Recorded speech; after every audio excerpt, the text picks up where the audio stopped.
ঠিক না বেঠে? কথা কয় না, তার মানে সারসাই এগুলো ছিল না। ছিল মানে কি, গুগাতে আমার জুতো খুললে তো দৌড় মারতে হইল।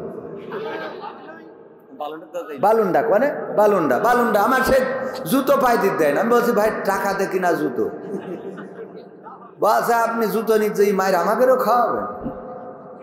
বালুন্ডা ওই যে উনি জানে। হ্যাঁ আরো ছিল। আমি তো উঠেতে আমি বললাম যে খেলা হবে, আমি তো খারাপ কিছু করিনি। ওরা যা শিখাইছে তাই কইয়ে বলছে যে বের। তাহলে আপনারা যদি বলেন না এখানে ভালো ছিলাম, আমি তো মানবো না। মানা যাবে? আমার দাঁড়ানো যুবকেরা, কলিজার টুকরা ভাইয়েরা আমার, আমি যেখানে যাই যুবকদের ভিড় পড়ে যাই। আমার এলাকা বলে একটু কম, অসুবিধা নাই। গ্রামের ফকির ভিক্ষা কম পাইলেও কোনো অসুবিধা নাই, কিন্তু এলাকার লোক যেন না বলতে পারে যে বগুড়ায় যেত, কুষ্টিয়ায় যেত, রাজশাহী যেত, চাঁপাইনবাবগঞ্জ যেত, রংপুরে যেত, আর ওখান থেকে বুগলা বুগলা টাকা নিয়ে বাড়ি এসে মজা মারত। আমাদের কোনোদিন বলিনি, এই কথা যেন বলতে না পারে। এই জন্যই মাঝে মাঝে দুই একটা প্রক্সি দিই, বোঝা গেছে তো? মাঝে মাঝে দুই একটা মেরি দিয়ে যায় যাতে আপনারা অভিযোগ করতে না পারেন। ভাইরা আমার, আমার কলিজার টুকরা যুবকেরা, যদি মনে হয় আল্লাহর কোরআন শোনার দরকার, আল্লাহর কোরআন জানার দরকার, মানার দরকার, এখনো যে খালি জায়গাগুলো আছে ওই সামনে কি সোয়াটার নেই নাকি? আসসালামু আলাইকুম রহমতুল্লাহি ওয়া বারাকাতুহু। কেমন আছেন সবাই? আলহামদুলিল্লাহ, আপনাদের দোয়া নিয়ে ভালো আছি। নিজেদের অঞ্চল, বেশি দূরের মানুষ না, এই জন্যে এখনো এই জায়গায় এই ভাঙাচোরা অবস্থা, ঠিক না? যেসব অঞ্চলগুলোতে যায় ওসব অঞ্চলগুলোতে পরের মানুষ তো আসলে গ্রামের ফকির ভিক্ষে পায় না, ঠিক না ভাই? ঠিক তো এই জন্যে একটু ঝামেলা হচ্ছে, অসুবিধা নেই। আল্লাহ যাদের কবুল করে না তারা ভালো জায়গায় আসতেও, আল্লাহ যাদের কবুল করেন তারাই আসতে পারে, তারাই সক্ষম। আল্লাহ যাদের কবুল করবেন তারা এখানে আসতে পারবেন। আল্লাহ সবাইকে কবুল করুন, বলেন আমিন। সবাই এখানে আসলে আমাদের কোনো ক্ষতি আছে? আমাদের কোনো ক্ষতি নাই। এই জন্যে আমরা চাইবো যে সবাই এখানে আসুক, বসুক। এই কথা বলার মধ্যে কাটি করা যাবে না, একবারও কেউ গাইডেন্স করতে পারবে না। আমি না বসতে ই করতেছি, মানে শর্ট দেন হইলে জায়গার অভাব আছে। হ্যাঁ, ওই জায়গায় শর্টের জায়গার অভাব হয়নি। আপনি না বসতে কয় হুজুর টান দেন, মাঠ সব ফাঁকা পড়ে রয়েছে। ওই পাশে শর্ট দিয়ে দেন, শর্ট দেন, সব জায়গায় শর্ট দেন। এই পাশে শর্ট, এই পাশে দেন শর্ট, এই পাশে। আর যতক্ষণ কথা বলবো কেউ গায়ে টাচ করবেন না, যা বলবেন লিখে দেবেন।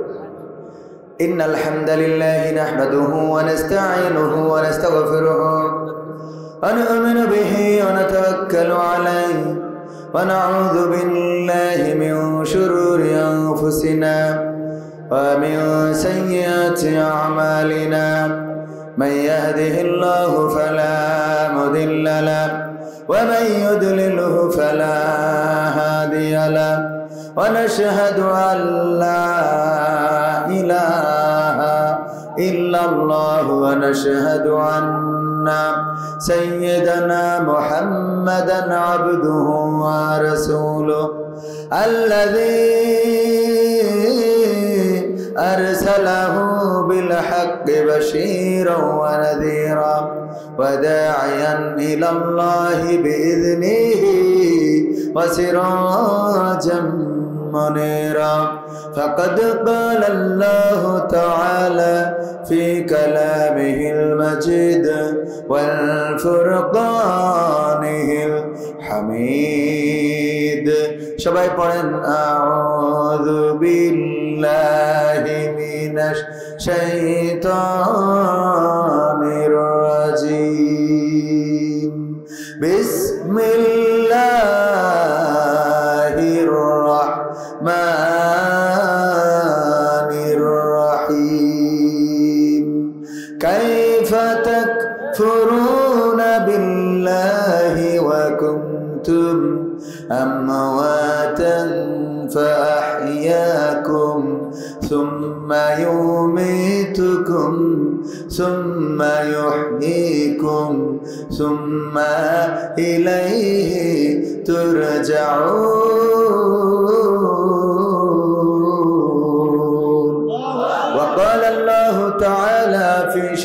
حبيبي إن الله وملائكته يصلون على النبي يا أيها الذين آمنوا صلوا عليه وسلموا تسليما اللهم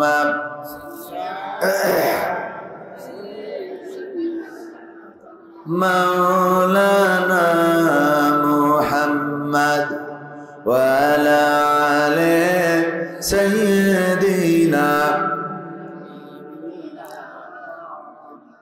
দাও সাড়া দাও ওগো রাসূল আজকে কাঁদে যাহারা পরপারির কান্ডারি তুমি মোদের জানের পিয়ারা আল্লাহুম্মা সাল্লি আলা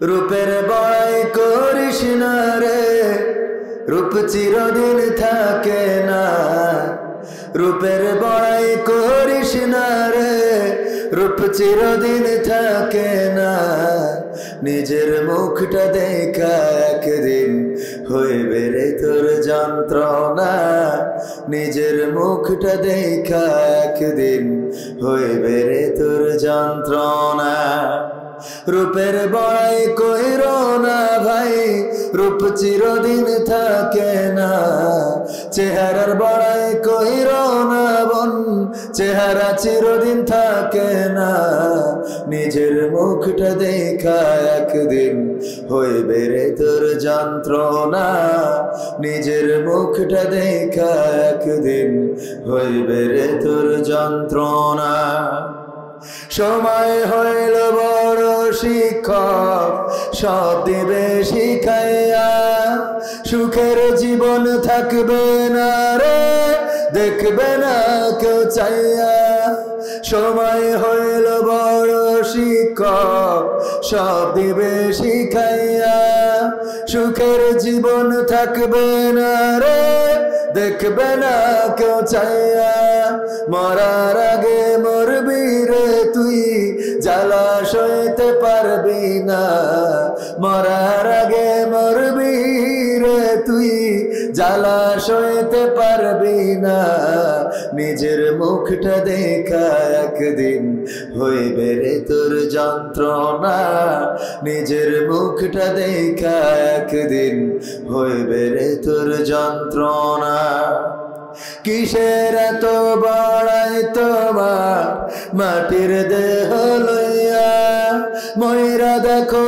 পোকামাকড় শেষ করবে সব খাইয়া কিসের এত বড়াই তোমার মাটির দেহ লইয়া ময়রা দেখো পোকামাকড় শেষ করবে সব খাইয়া এই দুনিয়া ছাড়তে হবে অহংকার কইরো না এই দুনিয়া ছাড়তে হবে অহংকার কইরো না নিজের মুখটা দেখা একদিন হইবে রে তোর যন্ত্রণা নিজের মুখটা দেখা একদিন হইবে রে তোর যন্ত্রণা ক্ষমতার বড়াই কইরো না ভাই চেয়ার চিরদিন থাকে না পাওয়ারের বড়াই কইরো না বোন চেয়ার চিরদিন থাকে না নিজের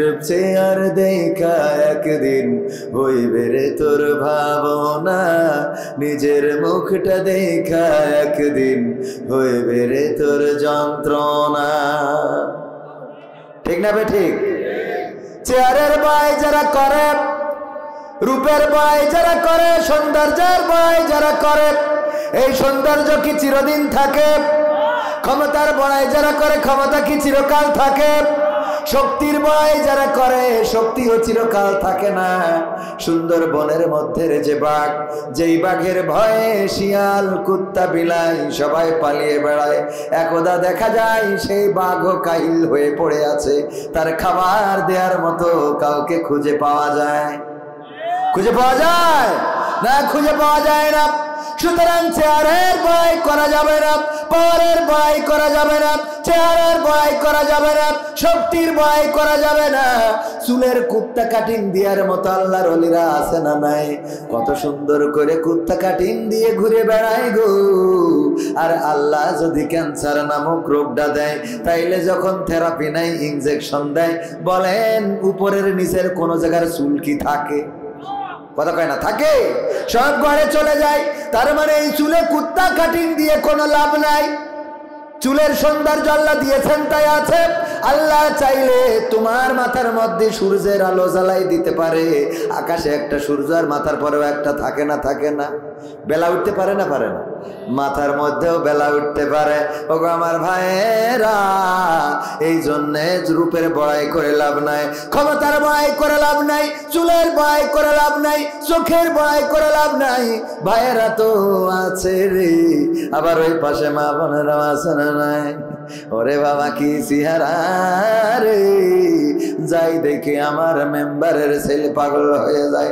বলে আমি যখন কলেজেতে পড়ি, আমারে ভালোবেসে আমলিগির চেয়ারম্যানের ছোট ছেলে চেয়েছিল গলায় দেবে দড়ি। ঠিক না বেঠে?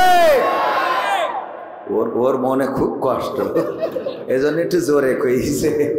হ্যাঁ ভাই, ওর মনে খুব কষ্ট। ওগো আমার ভাইরা, দাঁড়ানো ভাই জানেরা, বসার জায়গা যদি না থাকে বসার দরকার নাই, আর যদি জায়গা থাকে বসলে কোনো ক্ষতি নাই। এই মাহফিলে যদি বসতে পারেন, আসতে পারেন, আল্লাহ চাইলে এই মাহফিলটা আপনার আমার নাজাতের ওসিলা করে দিতে পারে। বলেন সুবহানাল্লাহ। এই মাহফিলে বসলে রাসূলের ভাষায় এটা রিয়াজুল জান্নাহ, জান্নাতের বাগান।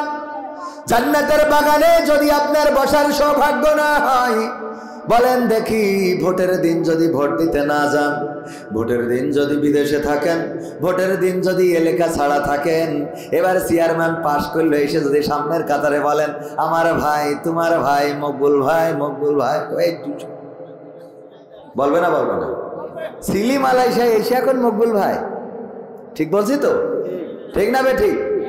তার মানে ভোটের দিন থাকার দরকার আছে না নাই? ভোটের আগে থাকার দরকার, রাজপথে থাকার দরকার। যখন আমার মাননীয় প্রধানমন্ত্রী সাবেক জননেত্রী, মানে হোক আর না হোক, শেখ হাসিনা যখন চলে গেল, এখন আর রাজপথে কেউ দাঁড়ায় না, আছে না নাই? এখন আর বলে না খেলা হবে, বলে এখন আর বলে না, এখন বলে না পালাবো না, প্রয়োজন হলে ফখরুলের বাসায় গিয়ে উঠবো, বলে এখন না? এখন আর বলে না। যখন শেখ হাসিনা ছিল তখন বলল পালাবো না, তখন বলল মাঠ ছাড়বো না, আমরা পিশাব করে দেবো, তাতে ছাত্ররা যারা আন্দোলন করছে বানের পানের মতো ভেসে যাবে, না বানের পানির মতো ভেসে যাবে। কত লিকচার দিল গো।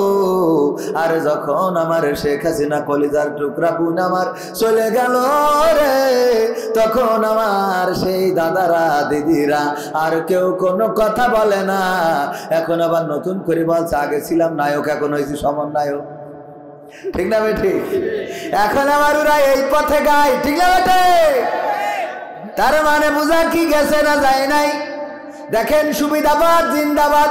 এই সুবিধাবাদী যারা আছে, রাজপথে যারা দাঁড়ালো না, যারা রাজপথে নামলো না, শেখ হাসিনার রাখার জন্য যারা একটা দিন মিছিল করলো না, এখন যদি শেখ হাসিনা চট করে ঢুকে পড়ে আর যদি ক্ষমতা দখলে নাই, তখন যারা স্লোগান দেবে ওগের শেখ হাসিনা নিজেই কাটি খোলার দরকার আছে না নাই? যে তোগের বিপদের সময় আমি যেই দাদার কাছে চলে গেছি, তোরাও তো সব পলাইলি, কথা কয় না? একজনও তো রাজপথে আসলি নে। এই কথা কেন বললাম? কোন রাজনীতির জন্য নয়, এই মাহফিলটা জান্নাতের বাগান, রিয়াজুল জান্নাহ রাসূলের ভাষায়। এই জান্নাতের বাগানে যদি বসার সৌভাগ্য না হয়, যদি আসার সৌভাগ্য না হয়, কালকে যদি মারা যান, আপনি যেদিন মারা যাবেন দোয়া করব আমরা, আল্লাহ তোমার বান্দার কবরটারে জান্নাতের বাগান বানাও। আল্লাহ বলবে দুনিয়ার পরে জান্নাতের বাগান ছিল, কোনোদিন ঢুকিনি, এখন ওর কবরে কেন জান্নাতের বাগান ঢুকাবো? কথা কি বোঝা গেছে? ভুল বললাম না ঠিক বললাম? দুনিয়ায় যার মসজিদে ঢুকার সৌভাগ্য হলো না, 5 ওয়াক্ত মসজিদে মুয়াজ্জিন আযান দেয়, ডাকে হাইয়া আলাস সালাহ, আসো নামাজের দিকে, হাইয়া আলাল ফালাহ, আসো কল্যাণের দিকে। না, এই কল্যাণের দিকে পাওয়া গেল না। কিন্তু আমার চায়ের দোকানদার কোনোদিন আজান দিল না, কোনোদিন মাইক খাটালো না, কোনোদিন ডাক দিল না, এই মকসেদায় চা খেয়ে যা, বলেছে কোনোদিন? তার দোকানে খালি টেলিভিশনটা জুড়ে দিয়েছে, আলিফ লাইলা আলিফ লাইলা আলিফ লাইলা। কি আগের সময় ছিল না? ছিল না? লোকের ভিড় কম হতো না বেশি? খালি আলিফ লাইলা আলিফ লাইলা, লোকের ভিড় বেশি। শুক্রবারের কথা মনে আছে না নাই? 80-র দশকের মানুষ, 90-এর দশকের মানুষ জানেন শুক্রবারে বিটিভিতে একখান করে ছবি দিত। আর ওই দিন যার বাড়ি টেলিভিশন আছে রে, ওরে আল্লাহ, আগে যে জায়গা ধরে রেখে আসতো রে। ঠিক বলছি না? ঠিক বলছি? সত্য না মিথ্যা? আমার গ্রামে, আবার গ্রামের কথা কোয়া লাগে শুনি, আবার আমার কাটি কুল্লি হয়। গ্রামের ঘটনা বলবো? বলবো কেন? আমরা ক্ষমতায় কোলে করবে, অসুবিধা নেই, যা হয় হবে। ও আমার ভাইরা, 2 জন অন্যায় করেছে। অন্যায়, একটা ছেলে আর একটা মেয়ে কি অন্যায় করতে পারে বুঝে নেন? অন্যায় করেছে, করার পরে ধরা পড়ার কারণে তাদের বিচার সালিশ করি, জরিমানা করি 3000 টাকা, যতদূর মনে পড়ে জরিমানা। যে ইরাম অন্যায় করিসাও, গ্রামে থাকতে হলে জরিমানা দিতে হবে, 3000 টাকা জরিমানাও তারা দেশে। এখন গ্রামের লোক বলছে তাহলে এখন এই টাকা দিয়ে কি হবে? অন্যায় করেছে। একজন বলছে মসজিদের পায়খানা ঘর বানাও, বলছে মসজিদের পায়খানা ঘর বানালেও তাতে সোয়াব হবে, এটা করানো যাবে না। বলছে এই টাকা পায়খানা ঘরে লাগা, মসজিদের পায়খানা বুদ্ধি দিতেছে। তা বলছে মসজিদেই যদি কেউ পায়খানা ঘর করে দেয় তাও তার সোয়াব হয়। সুতরাং যে কাজ করি সেই কাজের টাকায় সোয়াব হলেই হবে না। তা কি করতে হবে? বলছে একটা কাজ করা যাক, আমাদের গ্রামে তো টেলিভিশন নেই, আমরা একটা টেলিভিশন কিনি, ওই যত দেখবো গুণা হবে ওগুলো হবে। বুদ্ধি ভালো না? টেলিভিশন কিনলো, কেনার পরে আমার গ্রামের বটতলায় এখন সেখানে ঈদগাহ, আমার আমির ভাই জানে নিয়ে গিয়েছিলাম। আমির ভাই আছে তো? চলি গে তো যাবে, পলায় বেড়াবে, আমলিক করে কি করবে। ও আমার ভাইরা, আমির ভাই দেখে এসেছে সেই ঈদগাহ, ওইখানে ছিল ক্লাব ঘর, ওখানে টেলিভিশনের ঘর, টেলিভিশনের জন্য আলাদা করে একটা স্টেজ বানানো ছিল। ওই স্টেজে ব্যাটারি দিয়ে চালাইতে হয়তো, কারেন্ট ছিল না। ওই টিভিটা শুধুমাত্র কিনা হয়েছিল যে ওরা গুনাহ করেছে, ওকে যেন গুনাহ আরো বাড়ে, এজন্য কিনেছে। বুদ্ধি দেখেছেন? শয়তানি বুদ্ধি কাকে বলে? ভাইরা আমার, এই যে খারাপ কাজ করার কারণে টেলিভিশন কিনলো, টেলিভিশন জুড়ে সারা গ্রামের মানুষ শুক্রবারে সেখানে একত্রিত হতো, আবার আলিফ লাইলার দিন একত্রিত হতো। ওগো আমার ভাইয়েরা, ওই জায়গায় তো কোনোদিন আজান দেয় নাই, ওই জায়গায় টেলিভিশন জুড়ে কোনোদিন যে অপারেটর ছিল সে কোনোদিন বলে নাই আসো আসো কল্যাণের দিকে, আসো নাজাতের দিকে, আসো ভালোর দিকে, অথবা বলে নাই আসো খারাপের দিকে, কিছুই বলে নাই। কিন্তু লোকের অভাব হয় নাই। আর আমার মসজিদে মুয়াজ্জিন আজান দেয়, ফজরের জামাতে মাঝে মাঝে দেখা যায় ইমাম আর মুয়াজ্জিন ছাড়া আল্লাহর বান্দারা সব তাহাজ্জুদে। ঠিক না বেঠি? সত্য বললাম নাকি মিথ্যা বললাম? কথা কয় না? ওগো আমার ভাইয়েরা, এই দোকানে যারা বসে আছেন, চায়ের দোকানে, আড্ডায়, সিনেমায়, তাস খেলায়, বিভিন্ন জায়গায় বসে আছেন, আপনাদের করজোরে বলবো ভাইয়েরা আমার, আজকে আমরা ডাকছি আসেন না, আসেন না। পরকালের ময়দানে যেদিন বিপদে পড়ে যাবেন, ওই দিন হুজুরে ডেকে বলবেন হুজুর গো একটু পার করে দেন, আমিও আপনাকে দাড়ি পাল্লার লোক ছিলাম। কথা কয় না? এই আপনাকে অসুবিধা হচ্ছে? কি হবে বেঁচে থেকে অযথা বিদ্যা শিখে যদি না গড়তে পারি শোষণবিহীন সমাজটাকে? কি হবে বেঁচে থেকে? কি হবে ছাত্র সেজে চুমু খেয়ে সনদ খানা যদি হয় বিদ্যালয়টা পরিমণিদের আড্ডাখানা? ও আমার ভাইয়েরা, বিদ্যালয় ভার্সিটিগুলো এখন যারা অন্যায় করে তাদের দখলে, ভালো মানুষের স্থান নাই। এখন তো তাও একটু জায়গা হয়েছে। 3 মাস আগে নামাজ পড়াও যেত না, গোপনে নামাজ পড়তে হতো। টাকনুর উপরে কাপড় পরলে বুঝে নিত এইটা বিশেষ দলের লোক, পিটানি শুরু হয়ে যেত। ঠিক না বেঠে? কথা কয় না? তার মানে সারসাই এগুলো ছিল না। ছিল মানে কি? গুগাতে আমার জুতো খুলিতে দৌড় মারত। বালুন্ডা মানে বালুন্ডা, বালুন্ডা আমার সে জুতো পাই দিতে দেয় না। আমি বলছি ভাই টাকা দিয়ে কিনা জুতো। বলছে আপনি জুতো নিচ্ছে মায়ের আমাকেও খাওয়াবেন। বালুন্ডা ওই যে উনি জানে। হ্যাঁ আরো ছিল। আমি তো উঠেতে আমি বললাম যে খেলা হবে, আমি তো খারাপ কিছু করিনি। ওরা যা শিখেছে তাই কইয়ে বলছে যে বের। তাহলে আপনারা যদি বলেন না এখানে ভালো ছিলাম, আমি তো মানবো না। মানা যাবে? আমার দাঁড়ানো যুবকেরা, কলিজার টুকরা ভাইয়েরা আমার, আমি যেখানেই যাই যুবকদের ভিড় পড়ে যাই। আমার এলাকা বলে একটু কম, অসুবিধা নাই।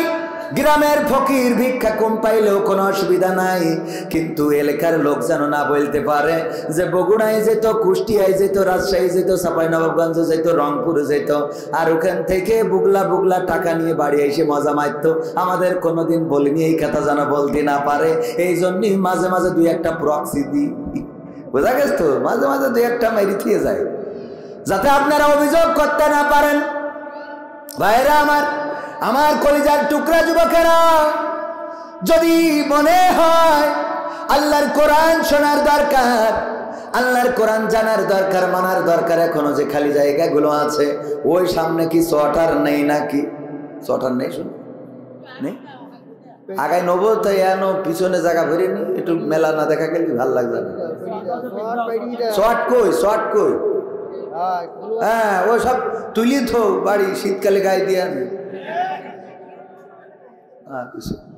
যত জায়গা ফাঁকা আছে সব বিছাই দেন, সব বসু না ভাই, এসো আমি আমার কাছের লোক, ও মধু সবাই আমার বাড়ির কাছের লোক, সবাই আমার ভাই, কলিজার টুকরা। যে কটা চলি যাবে ও কটার কপালে হেদায়েত নেই, ও বলেও লাভ নেই।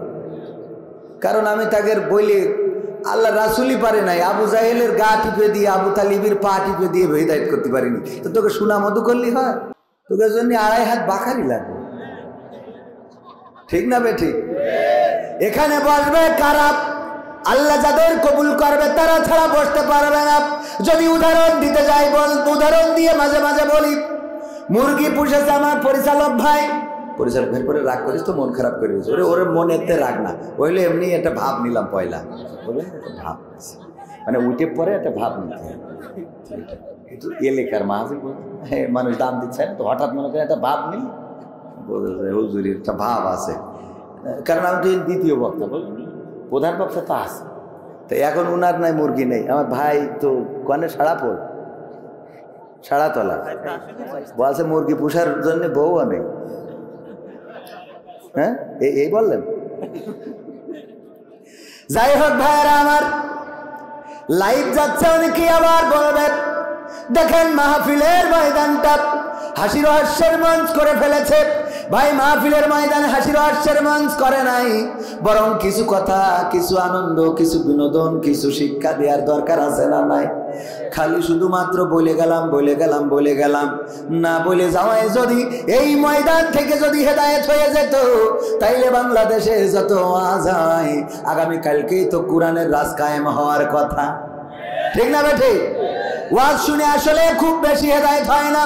হবে কি, ওয়াজ যারা শুনতে আসে তারা দেখতে আসে যে কোন হুজুর ভাইরাল হুজুর না হইলে তারা আসে। আমার ভাই ওয়াজ করলো আমার থেকে ভালো, পবিত্র কোরআন থেকে রিলে করে শোনাইছে।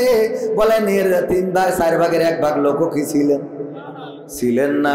ওয়াজ করলো ভালো, কিন্তু আমাদের ভালো লাগেনি, কারণ আমাদের দলের হতে হবে, আমাদের পছন্দের হতে হবে। তার মানে শ্রোতা যারা আসে তাদের পছন্দের না হইলে ওয়াজ শোনে। এই একই মাঠে যদি আমির হামজা ভাই আসতেন, বলেন দেখি এই জায়গায় কি জায়গা ধরতো? তাহলে যারা বলে আমরা কোরআনের জন্য যাই, আসলে এইটা বানোয়াট কথা, মিথ্যা কথা, ভুল কথা, পাম দিয়া কথা। কি কথা? মিথ্যা কথা, বানোয়াট কথা, ভুল কথা, পাম মারা কথা। এরম ওপেন কিন্তু কেউ বলবে না আমি ছাড়া। কারণ আমি কেন বলবো? আমি যেহেতু অনেকেই বলে আমি নাকি হুজুর না, এই জন্য আমি বলি, বুঝলেন? হুজুর যারা তারা বলবে না, কারণ গাই পড়ে, কনে পড়ে। আমি তো আর হুজুর না, সুতরাং আমার পড়ারও ভয় নেই। কথা কি ঠিক আছে ও আমার ভাইরা? তাইলে যারা আসে ওরা আসে আমির হামজা, এইটাকে কেন্দ্র করে হামজা ভাইকে ভালোবাসে, তাই আসে। কোরআন ভালোবেসে যদি আসতো, তাইলে আমার পরিচালক যদি ওয়াজ করে তাও আশা লাগবে, যদি আমার ভাই ওয়াজ করে তাও আশা লাগবে, যদি আমির আলী ওয়াজ করে তাও আশা লাগবে। কারণ কোরআন থেকে যারা বলবে সেটা শোনার দরকার আছে না নাই? এইবারে একই মাঠে যদি মিজানুর রহমান আজহারী আসে, বলেন দেখি লোক আরো কেমন হবে? কেমন হবে মানে কি? এই দেখার জন্য আসতে যাইয়ে চাপা খেয়ে পাক তলে পড়ি 3-4টে মরেও যাবে, কবে ওরা শহীদ হয়ে গেছে, কবে না কবে না। অথচ মিজানুর রহমান আজহারীর জন্য এসেছে, কোরআনের জন্য আসে নাই। আমির হামজার জন্য এসেছে, কোরআনের জন্য আসে নাই। কবির বিন সামাদের জন্য এসেছে, কোরআনের জন্য আসে নাই। মাওলানা আরো যত আছে পছন্দের হুজুরদের জন্য এসেছে, কোরআনের জন্য আসে নাই। সে বলে হুজুর আপনার ভালোবাসি কোরআনের জন্য। এটা মিছে কথা। সামনে আমি সামনেই বলি ভাই, মিথ্যে কথা বলার তো কোনো দরকার নেই। কি এর কোরআনের জন্য ভালোবাসি? কোরআনের জন্য যদি ভালোবাসেন, জুম্মার দিন ইমাম সাহেব বয়ান শুরু করে, বয়ান শুরু করার পরে দেখেন চা খেয়ে বেড়ায়, গরু বাইন্দে বেড়ায়, গরুর গোসল করাচ্ছে, মাইকি ওয়াজ চালছে, ও গরু পুকুরি লাগাচ্ছে, কে বল? ঠিক না বেঠিক? তা হুজুর কি বাজে কথা বলে? বরং হুজুরই তো ভালো কথা বলে। মসজিদের ইমামের ওয়াজ শোনেন না, আপনি বলেন আমি আল্লাহর জন্য। একদম মিছে কথা, খবরদার মিছে কথা বলবেন না। আপনি গুনাহগার হচ্ছেন। কেন গুনাহগার হবেন? গুনাহগার হওয়ার কোনো দরকার আছে না। এরপরে বলি, ধরে নেন যে মুরগি আছে এখানে, কারোর মুরগি আছে না, চাচা মুরগি আছে না, আমার ওই চাচা মুরগি পুষেছে 10টা ডিম, তার মধ্যে 5টা ডিম উনার বিয়ায় এসেছিল, মেয়ে বিয়ে দিয়েছে, তাই বিয়ায় রান্না করে কুরমা করে খাওয়াইছে। আর বাকি আছে কয়টা? 5টায় 5টা ডিম যখন মুরগি তাওয়া লাগা হয়েছে, স্ত্রী বলতেছে দেখো 5টা ডিম বসাইলে তো বেকায়দা, 5টা ডিম 5টা বাচ্চা, যদি এর মধ্যে 2টা ডিম ড্যামেজ হয়ে যায় তাইলে 3টা নিয়ে ঘুরে বেড়াবে, আমাদের তো লস হয়ে যাবে। আরো 5টা ডিম অন্তত খুঁজে নিয়ে আসো। ওই মুরব্বী আমার চাচা যান গ্রামে ঘুরে ঘুরে 5টা ডিম পেয়েছে, তবে হাঁসের ডিম, কে ডিম? এই যে মুরগির পেটের নিচেই দিয়েছে, বাচ্চা হবে না, হবে না। মুরগির পেটের নিচেই দেওয়ার কারণে 1 মাস পরে বাচ্চা উঠেছে। 5টা মুরগির আর 5টা কিসের? সকালবেলা মুরগি ওয়াজ করতেছে, আমার বাবাজিরা শোনো, তোমরা যেন কুয়াশায় ভিজবা না, বৃষ্টি লাগাবা না, তোমরা দয়া করে পানিতে পড়বা না, পুকুরে নামবা না। তোমাদের যদি অসুস্থ, তোমাদের যদি জ্বর হয়, অসুস্থতা বেড়ে যায়, আমি ডাক্তার দেখাবো, টাকা তো নাই রে, এই জন্য আমার কাছে কাছে থাকবা। এই ওয়াজ করে যখন মুরগি নিয়ে ঘুরে বেড়াচ্ছে, যেই কটা মুরগির বাচ্চা ওইগুলো মুরগির কাছে থাকে, কিন্তু যেই 5টা হাঁসের বাচ্চা যেখানে পানি ওই দিকে যায়, যেখানে পানি মুরগিরা এত করে বললাম ওইদিকে যাইও না, ওই পাশে বর্ডার, বিএসএফ দাঁড়ায় আছে, বলো কি বিএসএফ আছে না নাই? ওই পাশে বর্ডার, তোমরা আমার ছেড়ে যেও না, তাইলে কিন্তু বিএসএফ গুলি করে দেবে। আর যদি মারা যাও তাইলে আমার তো কষ্ট লাগবে। 1টা মাস পরিশ্রম করে তোমাদের বাচ্চা ফুটাইছি, আমার কাছাকাছি থাকো। 5টা মুরগির বাচ্চা কাছাকাছি আছে, কিন্তু যেই 5টা হাঁসের বাচ্চা টিউবওয়েলের কাছে যে পচা কাদা পানি, ওইটা পাওয়ার পরে মনে হচ্ছে যে কালকে ঈদ গোসল করা শুরু করিয়েছে। ওরে গোসল কিলিবিলি করি, পচা কাদা পানি শুধু মাকে, তোমাকে আবার ঘাড়ের পরে তোলে, তুই আবার ঝাড়া মারে। ঠিক না ভাই? ঠিক। মুরগি বলছে আমার বুঝা শেষ। এই হাঁসের বাচ্চা আমার বুঝা শেষ, তোরা আমার জাতের না, তোরা বেজান না। তোরা যদি আমার জাতের হইতিস তাহলে আমার পেটের নিচে থাকতিস। এই 5টা আমার জাতের, এই জন্য আমার কাছাকাছি আছে। আর তোরা 5টা তো আমার জাতের না, তাই ঘুরে বেড়াস দূরে দূরে কাদা পানি পচা কাদা এইভাবে মাখিস, তোদের সাথে আমার সম্পর্ক নেই। ওগো আমার ভাইয়েরা, তেমনি ভাবে যারা জাতের নাম তাদের যতই বলেন এই সামিয়ানার নিচেই তাদের পাওয়া যাবে, কথা কয় না। এই সামিয়ানার নিচেই যদি পাওয়া যায় তাইলে বলবেন ওইটা জাতের, ওইটা মুসলমান, ওইটা শুধু কাটা না অরিজিনালে। আর যদি এখানে না পাওয়া যায় রে, তাইলে বুঝবেন ওই পচা কাদা পানি মাখা লোক। তার মানে ওরে যতই বলেন ও এর মধ্যে ঢুকবে না, ও কোরআন শুনবে না, ও নামাজ পড়বে না, ও মসজিদে আসবে না, খালি দোকানে বসে পারবে।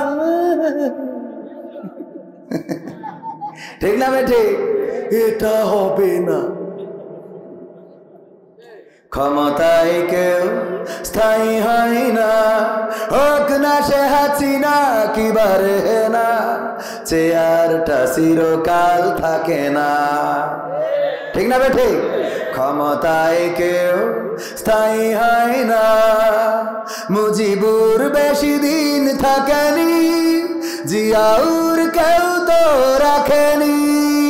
মুজিবুর বেশি দিন থাকেনি, জিয়াউর কেউ তো রাখেনি। এরশাদ চলে গেছে পৃথিবী ছেড়ে, এরশাদ চলে গেছে পৃথিবী ছেড়ে, কেউ আজ তার কথা কয় না। ক্ষমতায় কেউ স্থায়ী হয় না, হাসিনা ক্ষমতা ধরে রাখতে আয়না ঘর বানিয়েছিল, জনগণের রোশনালে দাদার দেশে পালিয়ে গেল। আপনারা জোরে করলে কি দাদা শুনি ফেলবে?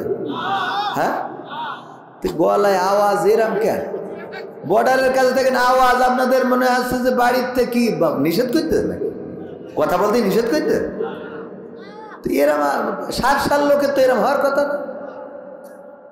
আফিল ভাই চলে গেছ তো কি হয়েছে? বশির ভাই হয়েছ তো, কথা কয় না। আফিল ভাই না আপনাদের এখানে? তা আফিল উদ্দিন চলে গেছে তাতে কি হয়েছে? বশির ভাই আছে না? কি আওয়াজ দিতে মন চাচ্ছে না? একটু দেই, পরীক্ষা করি, দেই। সার লিল্লাহি তাকবীর।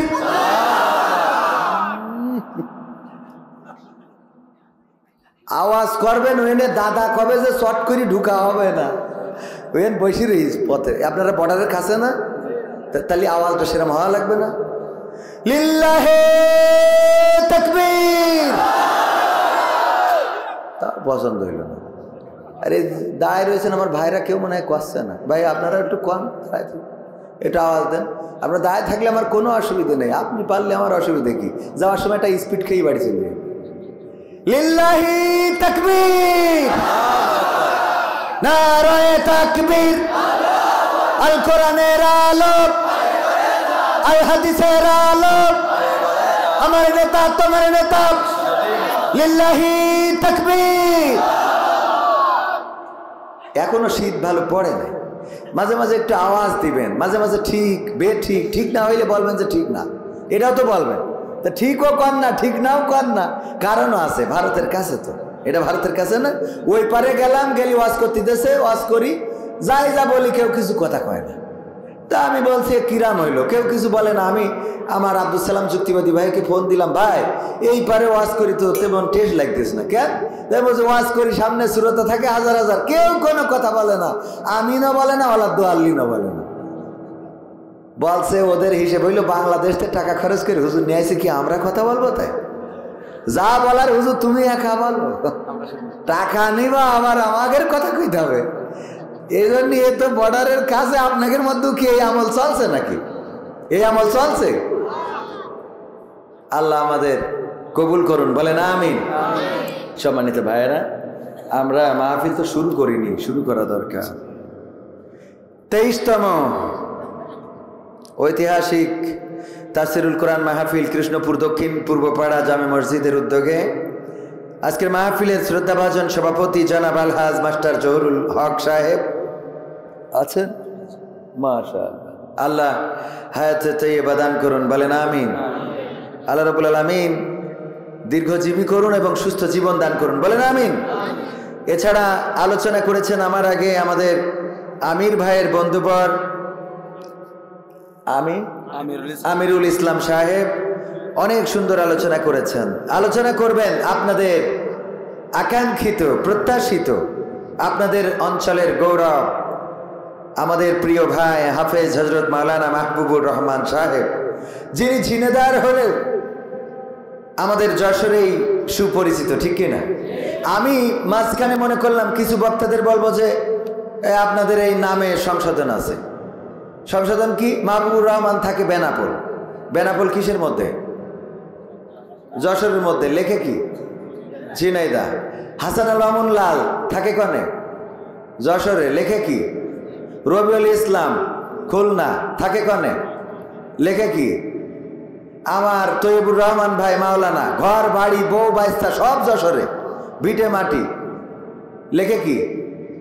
যশোরে থেকে সব নিজেদের জায়গা প্রমোট করে বেড়াচ্ছে। এটা কি মানা যায়? এটা মানবো না, ঠিক না বে ঠিক?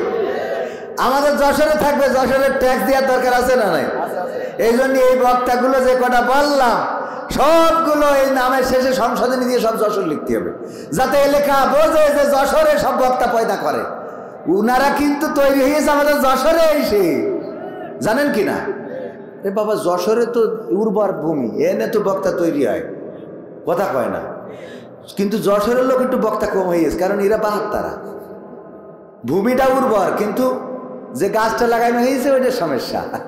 বিষয়টা বোঝেননি? যশোরের লোক আলেম সব দেখেন, যে কটা বক্তা বাংলাদেশে কাঁপায় বেড়াচ্ছে সব যশোরে আছে, কিন্তু এক একজনের ডেজিনেশন এসে ঝিনেদা, সাতক্ষীরা, কুষ্টিয়া, খুলনা, এইভাবেই সবার ডেজিনেশন। আর আমরা কি করি? আমরা যশোরের লোক, আমরা খালি বগল বাজাই। আমাদেরও বক্তা হওয়ার দরকার আছে না? এই জন্যে আমাদের সন্তানদেরকে কোথায় পড়াবো? মনে থাকবে? কোরআন যদি জানে কোরআন বলতে পারবে, যদি না জানে বলতে পারবে।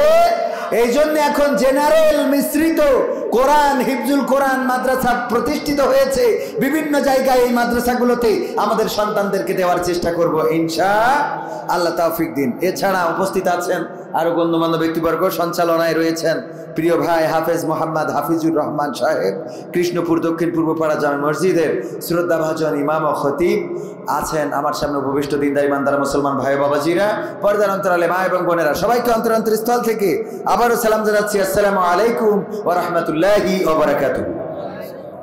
আমরা আল্লাহর শুকরিয়া আদায় করি, যেই মহান রব দয়া করে মায়া করে আমাদেরকে মানুষ হিসাবে সৃষ্টি করেছেন, পৃথিবীর সমস্ত বালা মুসিবত থেকে মুক্ত করে আজকে এখানে আসার বসার তৌফিক দান করেছেন। সেই রবের শুকরিয়া আদায় করে বলছি আলহামদুলিল্লাহ, আলহামদুলিল্লাহ। এত আসতে বলে আহারে ভাইয়েরা আমার, দেখেন আমি ওয়াজ করছি, আজকে ওয়াজ করছি না, কাল কি হবে এইটার কোনো নিশ্চয়তা আমার আছে? আব্দুল হাই মোহাম্মদ সাইফুল্লাহ ভাইয়ের নাম শুনেছেন না শোনেন নাই? আব্দুল হাই মোহাম্মদ সাইফুল্লাহ ভাই ডক্টর আব্দুল্লাহ জাহাঙ্গীর স্যারের ছাত্র। ডক্টর আব্দুল্লাহ জাহাঙ্গীর ছিলেন বাংলাদেশে দলমত নির্বিশেষে জেনারেল অথবা মাদ্রাসা পড়ুয়া সবার কাছে প্রিয় ভাজন একজন ব্যক্তি, ঠিক না বে ঠিক? ডক্টর আব্দুল্লাহ জাহাঙ্গীরের ছাত্র আব্দুল হাই মোহাম্মদ সাইফুল্লাহ ভাই আমার খুব কাছের মানুষ, অনেক মহব্বত করেন, আমিও তাকে অত্যন্ত মহব্বত করি।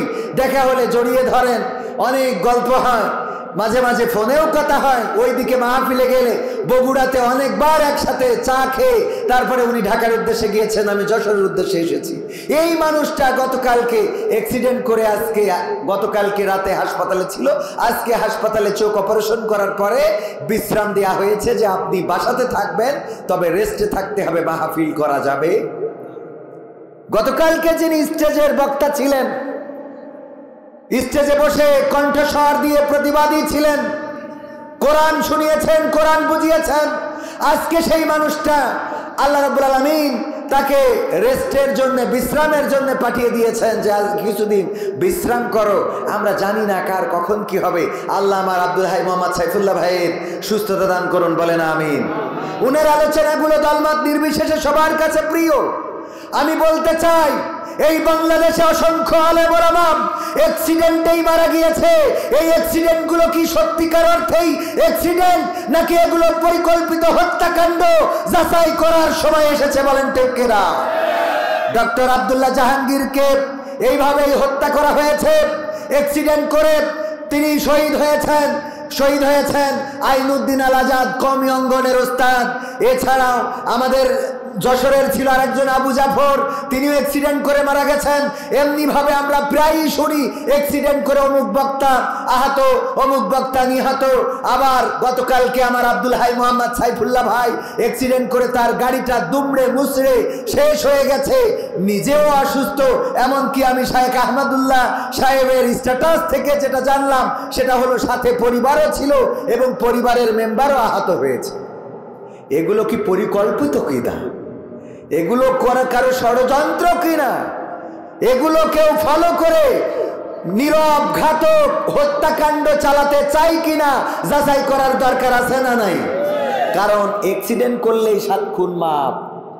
বেনাপোলে যদি আমি এখন উঠি, আমার গাড়িরে যদি এখানে কারোর ওয়াজ যদি ভালো না লাগে, সে যদি ট্রাক ড্রাইভার হয় আর আমি যাই উঠলাম অমনি নম্বর দেখি যদি চাপা একটা মাইরি দেয়, মানসি বলল আরে হুজুর মাইরি গেছে, কিন্তু ও যে মাইরি ফেললো এটা কেউ কয় না, কথা কয় না, ঠিক না বে ঠিক? এগুলো তদন্ত করার দরকার আছে না নাই? সব জায়গায় অ্যাক্সিডেন্ট গুলোকে একেবারে বেকসুর অ্যাক্সিডেন্ট মানে দুর্ঘটনা, কয় দুর্ঘটনা তো দুর্ঘটনা, দুর্ঘটনার কোনো বিচার নেই। বিচার অবশ্যই হইতে হবে, দুর্ঘটনায় কে দায়ী না এটাও দেখতে হবে। তবে আমাদের দেশে দুর্ঘটনা হইলে ড্রাইভার আগে চিন্তা করে নিজের রক্ষা করি, তারপরে যা হয় হবে, ঠিক না বে ঠিক? কারণ আমাদের দেশে দুর্ঘটনা ঘটলেই আমাদের দেশের মেন্টালিটি হলো যদি ভ্যানকে মোটরসাইকেল ধাক্কা দেয় তাইলে মোটরসাইকেল আলার দোষ, কারণ ভ্যান আলা গরিব মানুষ, তাই মোটরসাইকেলের দোষ। খেয়াল করে দেখবেন, মোটরসাইকেলকে যদি পিকআপ চাপা দেয় তাইলে পিকআপের দোষ, কারণ মোটরসাইকেল ছোট জিনিস, পিকআপটা বড়, তাই সবাই মোটরসাইকেলের পক্ষ নিয়ে পিকআপের বিপক্ষে যায়। পিকআপের সাথে যদি ট্রাকের অ্যাক্সিডেন্ট হয় তাইলে সবাই পিকআপের দোষ বাদ দিয়ে ট্রাকের দোষ দেবে যে এই শালা খারাপ, কথা কয় না, এই ড্রাইভার সমস্যা। আবার অনেকেই বলে যে ট্রাকের ড্রাইভার সব বেজম্মা, এই বলে না নাউজুবিল্লাহ, এরকম কথা বলা যাবে? বলে, প্রায় বলে, মানে কি আমাদের কানের মধ্যে কতবার বললো মানুষ। তো এই গেল, এবার যদি ট্রাকের সাথে বাসের অ্যাক্সিডেন্ট হয় তাইলে কার দোষ? ট্রাকেলার দোষ, বাসের কোনো অপরাধ নেই। এই যে নিরপরাধ একজনকে আমরা বিচার করে দিই, রাতারাতি বিচার করে ফেলি, মারা গেল, মাকে মেরে ফ্রিজে ঢুকাইছে, হাত পা বেঁধে ফ্রিজে ঢুকাইছে, বলল যে র্যাব এসে ব্রিফিং দিলে যে সন্তান হত্যা করেছে, সে তার প্রেমিকাকে ভালোবাসতে যেয়ে 500 টাকা 1000 টাকা চায়, মা দিতে চায়নি, এই জন্য মার সাথে সে কি করেছে, মাদ্রাসা থেকে এসে মা তরকারি কুটছিল, হঠাৎ করে জাপটে ধরে দম বন্ধ করে মেরে ফেলতেছে, দিয়ে তারপরে হাত পা বেঁধে ফ্রিজের মধ্যে ঢুকাইছে, নাটক সাজাইছে, বাড়ি ছিনতাই করতে যেয়ে কি করেছে, মাকে মেরে ফেলেছে। আমরা কত ওয়াজ করলাম, আল্লাহ এই ছেলে জাহান্নামে দাও, ওর একসাথে 7টা জাহান্নামে ঢুকাবা, করেছি না করি নাই? কেমন কুলাঙ্গার ছেলে, মাকে হত্যা করলো সারা দেশে, তার বিরুদ্ধে ওয়াজ করে বললাম। ওরা পরের দিন আবার দেখি আমার পুলিশ ভাইয়েরা বলছে না না, সন্তান হত্যা করে নাই, হত্যা করেছে ওই বাড়ির ভাড়াটিয়া, ওই বাড়ির ভাড়াটিয়া আর কাজের লোকেরা মিলে পরিকল্পনা করে হত্যা করেছে। র্যাব বলল সন্তান, আবার পুলিশ বলে ভাড়াটিয়া, খানিক পরে না জানি আবার অন্য কোনো গ্রুপ, যেমন আছে বিজিবি আছে না নাই, আর্মি আছে, ওরা না জানি আবার বলে এটা করেছে জামাত শিবির, কথা কয় না, বলা যায় না, কারণ অলরেডি চেঞ্জ হয়ে যাচ্ছে। উটোপাটা করে আপনার বলার দরকার কি? আগে তদন্ত করার দরকার আছে না? আল্লাহ রাসূল বললেন মিথ্যা বলার জন্য এতটুকু যথেষ্ট যে সে যা শোনে তাই প্রচার করে, সে যা শোনে তাই প্রচার করে, মিথ্যা বলার জন্য এতটুকু, মিথ্যাবাদী হওয়ার জন্য এতটুকু যথেষ্ট। বিশ্বনবী সাল্লাল্লাহু আলাইহি সাল্লাম বর্ণিত হাদিস, আবু হুরায়রা রাদিয়াল্লাহু তাআলা আনহু থেকে বর্ণিত, তিনি বলেছেন, বিশ্বনবী বলেছেন মিথ্যা বলার জন্য এতটুকু যথেষ্ট, সে যা শুনলো তাই প্রচার করলো। এইভাবে আমরা প্রচার করে বেড়ালাম, আমরাও মিথ্যাবাদী হয়ে গেলাম, কারণ আমরা টেলিভিশনের খবরটাকে নিয়েছি, র্যাব বলতেছে, এটা তো আমরা ভুল মনে করতে পারি না, পারি বলেন? আমার মনে হলো অবস্থাটা এখন কেমন যেন হয়ে গেল। মসজিদের ইমাম সাহেব উনি তারাবি পড়ায়, মাগরিবের সময় ইফতার করে যে শুয়েছে, হঠাৎ ঘুম এসে গেছে। ঘুম ভেঙে দেখে তারাবির সময় 10 মিনিট পার হয়ে গেছে। তাড়াতাড়ি পাঞ্জাবি ছিল আড়ার উপরে নেড়ে দিয়া পাঞ্জাবিটা ঘাড়ের উপরে দিয়ে নিয়ে মসজিদে ঢুকেছে। মসজিদে ঢুকে দেখে মুসল্লিরা সব গরম হয়ে গেছে। তখন বিদ্যুতের ব্যবস্থা ছিল না। সামনে যাওয়ার পরে সভাপতি বলছে, ইমাম সাহেব আপনার দেরি হলো কেন? আলিফ লাইলা তো শেষ হয়ে যাবে, আজকে তারাবি পড়বো কখন? তারাবি পড়বো নাকি আলিফ লাইলা দেখবো? আপনি বলেন দেরি করলেন কেন? কয় অসুবিধা নেই, আমি একটু টানাই দিবানে, আমি একটু জোরে পড়বানে। এই বলে ইমাম সাহেব পাঞ্জাবি গায়ে দিচ্ছে, কিন্তু হাতা খুঁজে পাচ্ছে না। হুজুর কি হলো, এত দেরি হয় কেন? আমি পাঞ্জাবি গায়ে দিয়ে সে হাতা খুঁজে পাচ্ছি না। আরে হুজুর, পাঞ্জাবি গায়ে দিয়ে হাতা খুঁজে পাচ্ছেন না, আগে 10 মিনিট লেট করলেন, আবার হাতা খুঁজে পান না, কেমন পাঞ্জাবি? এই হেরিকেনের আলো, তখন কারেন্ট ছিল না, হেরিকেনের আলো একটু ভলিউম বাড়াই দিয়েছে, দিয়ে বলে হুজুরের গলার কাছে ধরে একটু হাতাটা খুঁজে দেয়। মুসাল্লিরা গলার কাছে ধরে দেখে হুজুর হাতা খুঁজে পাবে কি? আড়াই ছিল বর্ষায়া, ওইটাই গলায় পরাই বসে তাড়াতাড়ি করে আসতে যাইয়ে আড়াই ছিল বউয়ের ছায়া, ওটা গলায় পরাই বলেন কিয়ামত পর্যন্ত হাতা খুঁজে পাওয়া যাবে না। এখন যেন অনেকেই মনে হচ্ছে হাতা খুঁজে পাচ্ছে না, কোনে কি করবে, কোন জায়গায় কি বলবে খুঁজে পাচ্ছে না। হঠাৎ করে এখন একটা করে, আবার খানিক পরে আর একটা করে, এরে বানায় স্বরাষ্ট্র প্রতিমন্ত্রী, স্বরাষ্ট্র উপদেষ্টা, আবার রাতারাতি চেঞ্জ করে আর এক জায়গায় দেয়। আবার দেখলাম তিশা নায়িকার অভিনয় করেছিল বঙ্গবন্ধুর স্ত্রী হিসেবে, ওর স্বামী আবার পেয়েছিল কোন পদবি যেন, আবার পাওয়ার পরে আজকে আবার মনে হয় শুনলাম ওনার নাকি ট্রান্সফার করে দিয়েছে। হ্যাঁ, খতিব বানাইছে, ও বাতিল করে, আমি কাছে খতিব বানাইছে। ভাইয়েরা আমার, মানে এখন হাতা খুঁজে পাওয়া যাচ্ছে না, এরকম একটা অবস্থা হয়ে দাঁড়াইছে। এই ঠিক বলছি না ভাই? ঠিক বলছি। আমি কই একটু নিরিবিলি ধীরে সুস্থে, তাই না? টাইম তো আছে, আপনার এত তাড়াহুড়ো করার তো কিছু নেই, আপনি আস্তে আস্তে করেন, কোনো অসুবিধা নাই। কিন্তু যদি ঝামেলা করেন চট করে ঢুকে পড়বে, বলো। এই জন্য অ্যালার্ট থাকার দরকার আছে না নাই? ক্ষমতায় কেউ স্থায়ী হয় না, হাসিনা ক্ষমতা ধরে রাখতে আয়না ঘর বানিয়েছিল, জনগণের রোশানলে দাদার দেশে পালিয়ে গেল। ডিবি হারুনের পাশে আর, ডিবি হারুনের পাশে আর পরিমণিদের দেখা যায় না, ঠিক না বেঠে? ক্ষমতায় কেউ স্থায়ী হয় না, হোক না শেরেহনা কিবা হাসিনা, চেয়ারটা চিরকাল থাকে, চেয়ারটা চিরকাল থাকে না। আমি পবিত্র কোরআনের 2 নম্বর সূরা সূরা বাকারার 28 নম্বর আয়াত তেলাওয়াত করেছি, মনে আছে না নাই? আল্লাহ বললেন, কাইফা তাকফুরুনা বিল্লাহি ওয়া কুনতুম আমওয়াতান ফাহইয়াকুম সুম্মা ইউমিতুকুম সুম্মা ইউহয়িকুম সুম্মা ইলাইহি তুরজাউন। আমার আল্লাহ বলেন, ও আমার বান্দারা, তোমরা কান খুলে শোনো, তোমাদের কাছে একটা প্রশ্ন করি, কোন জিনিস তোমাদেরকে তোমাদের মহান রবকে অস্বীকার করতে শিখালো? কোন জিনিস তোমাদের রব থেকে ভুলিয়ে দিল? কোন জিনিস তোমাদেরকে কুপুরি করতে শিখালো? অথচ তোমরা ছিলে মৃত, তোমাদের কোনো জীবন ছিল না। আমি আল্লাহ তোমাদের জীবন দিলাম, আবার একদিন আমি তোমাদের মৃত্যু ঘটাবো, আবার পুনরায় আমি তোমাদের পুনরুজ্জীবিত করব। বেলা শেষে ফিরে যাওয়া লাগবে কার কাছে? কথা কয় না, কার কাছে? বেলা শেষে ফিরে যাওয়া লাগবে কার কাছে? আমরা মারা যাব না, কে কে হাত উঁচু করেন?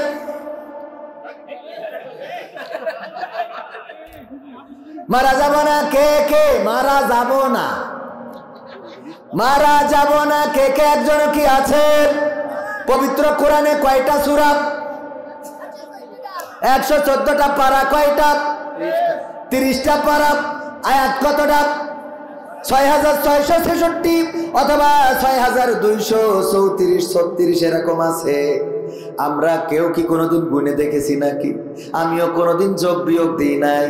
ওগো আমার ভাইয়েরা, সেই 6000-এর বেশি আয়াত, সেটা 66 হোক, 666 হোক বা 236 হোক, যেটা হোক কোনো অসুবিধা নাই। এই কোরআনের সব আয়াত যদি কেউ চায় অস্বীকার করবে, সব আয়াত অস্বীকার করতে পারে, কিন্তু একটা মাত্র আয়াত, একটা মাত্র অংশ অস্বীকার করতে পারবে না।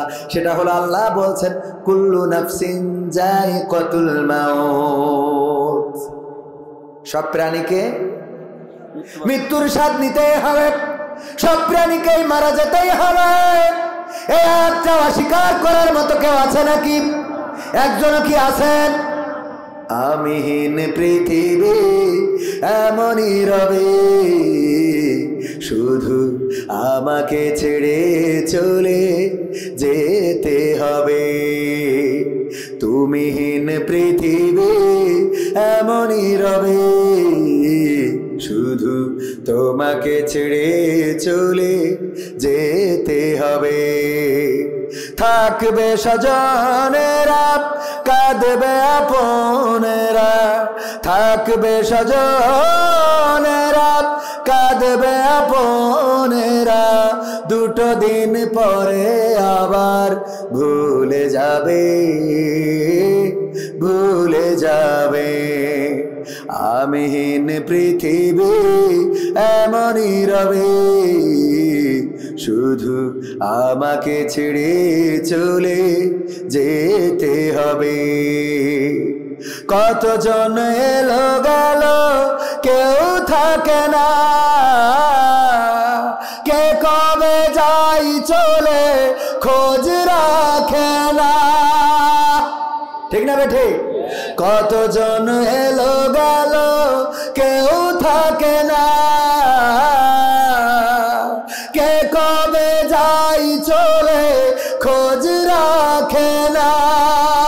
তাই আর ভাবি না আগের মতো, তাই আর ভাবি না আগের মতো। কে কি বলেছে কবে, কে কি বলেছে কবে? আমিহীন পৃথিবী এমনই রবে, শুধু আমাকে ছেড়ে চলে যেতে হবে। ঘরলি ভুলে যাবে ঘরেরও কথা, সাজাবে নতুন সংসার। সন্তান ভুলে যাবে কিছুকাল পরে, কে ছিল পিতা যে তার। মিছে এই দুনিয়ায় মিছে সব কাজ, সত্য জীবনে নামবে যে সাজ। মিছে এই দুনিয়ায় মিছে সব কাজ, সত্য জীবনে নামবে যে সাজ। তাই আর ভাবি না আগের মতন, তাই আর ভাবি না আগের মতন। কে কি বলেছে কবে,